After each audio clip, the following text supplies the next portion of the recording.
கடலோர காவிய நாயகன் புனித சவேரியார் தமிழக கடலோரம் ஆளும் தமிழ் மக்களின் நினைவில் என்றும் ஒளிரும் கலங்கரை விளக்கம் புனித சவேரியார் 1542 ஆண்டு கோவா வந்தடைந்த புனித சவேரியார் அங்கிருந்து தனது பயணத்தை தொடங்கி மீனவர் கிராமங்கள், தாழ்த்தப்பட்ட மக்களின் குடியிருப்புகள், காடுகள், தீவுகள் என எங்கு அழைப்பு இருந்ததோ அங்கு சென்றார்.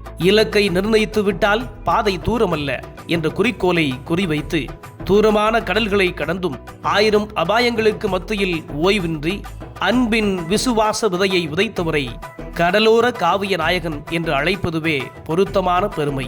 கடலோர மக்களின் வாழ்க்கையில் கிறிஸ்துவின் நம்பிக்கை ஒளியேற்றி அவர்களை ஆன்மீகம், கல்வி, பொருளாதார முன்னேற்றத்திற்கு வழிநடத்திய அவர் உண்மையிலேயே ஒரு காவியம் படைத்திருக்கிறார். கடலோர ஊர்களிலே நற்செய்தி போதித்த சவேரியாரே.